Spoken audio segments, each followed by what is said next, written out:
a little country that has been invaded by an enemy army.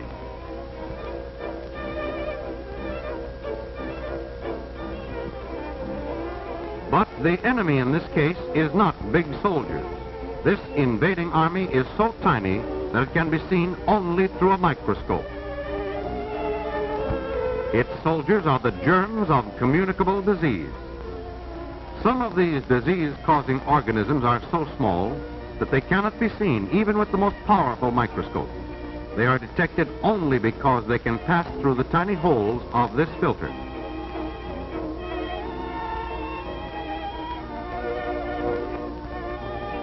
A communicable disease is one which can be caught from someone else. This means that the germs have to leave the body of a sick person and enter the body of one who is well. The usual gateway by which they enter is through the mouth or nose.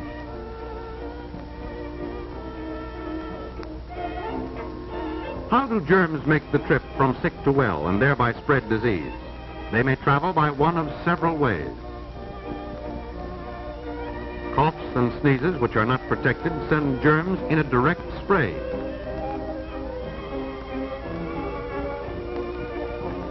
Kissing also gives germs a direct, short trip. The public drinking cup is a favorite means of travel.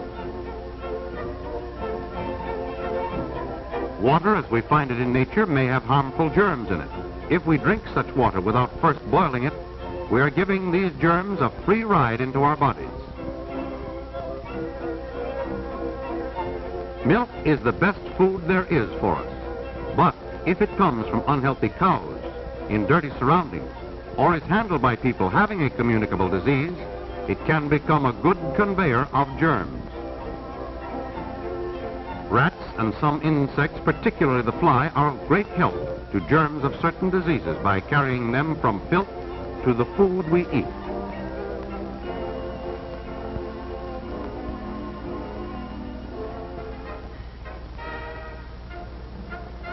Thus you see that germs have several ways of traveling from the sick to the well. As individuals and as a community, we can do many things to halt this movement of germs and prevent the spread of disease. A healthful community must have a safe water supply. Here we see sedimentation and chlorination, a part of the process of water purification. In rural areas, a safe water supply requires a properly constructed well located on higher ground and at a considerable distance from the toilet.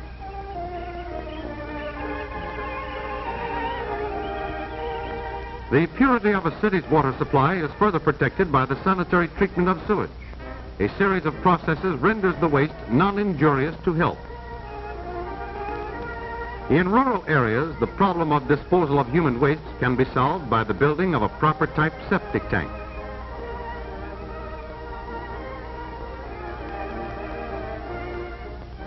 Or, if this is impractical, by building properly constructed sanitary toilets.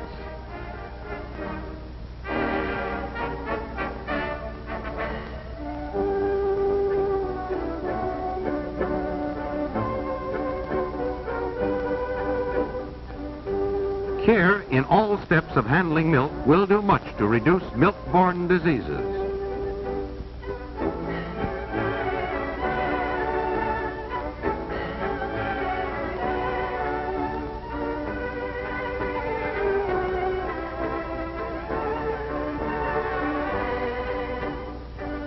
Cleanliness in the dairy, healthy cows, clean and healthy milkers, sterilized buckets, and cans so constructed as to keep out dust and flies all help to bring us safe milk so important in our lives. Pasteurization, which does not take the place of all these other precautions, is the one way to make sure that milk is safe.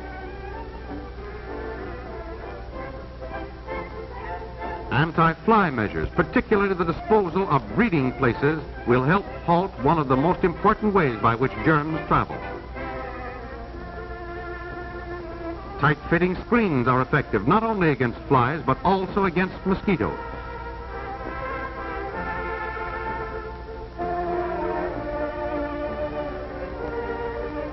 We can do much to prevent the spread of disease by keeping away from those who are sick.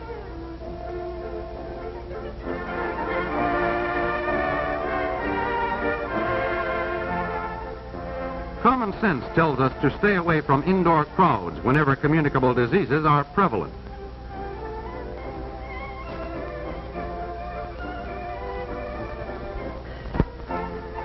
Always call the doctor early whenever a communicable disease is suspected. Early treatment may lessen the severity of the sickness and halt its further spread.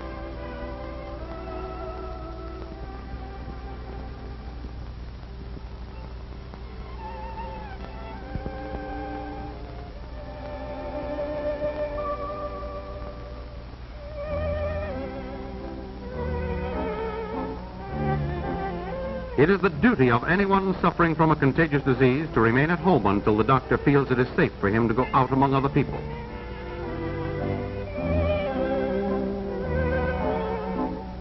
Some diseases, such as smallpox, diphtheria, and typhoid fever, could be wiped out entirely if each and every one of us took advantage of the time-proved protection offered by vaccination and preventive inoculation.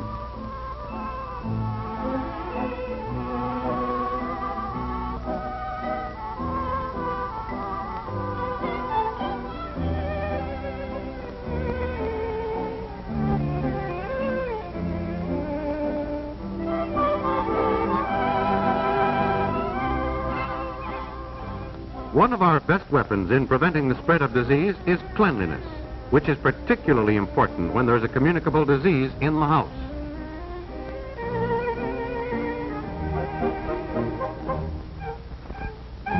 Certainly, cleanliness should be observed in all places where food is sold or served.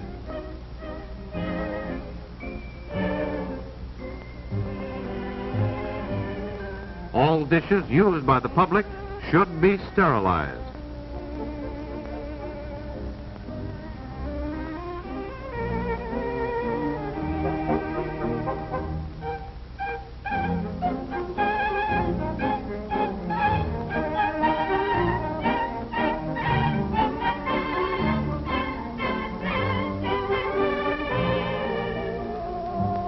Our hands may pick up germs. The one act of washing the hands after going to the toilet and before eating is an invaluable health measure. The use of paper cups instead of common drinking glasses will help keep down the transmission of disease.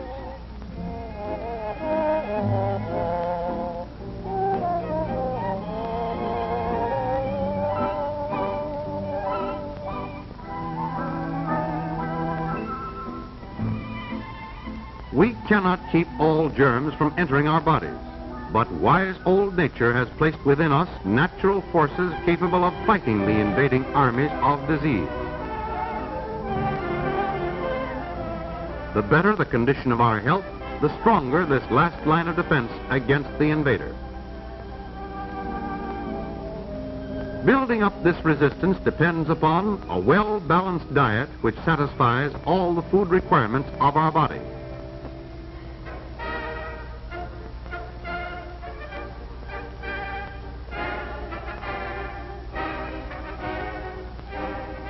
Outdoor exercise in the fresh air and sunshine.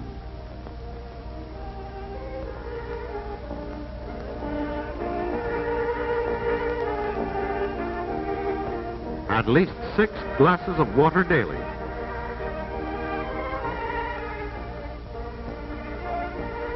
And plenty of rest. At least 8 hours of sleep every night. Every step we take to prevent the spread of disease means increased happiness and greater living efficiency for all of us.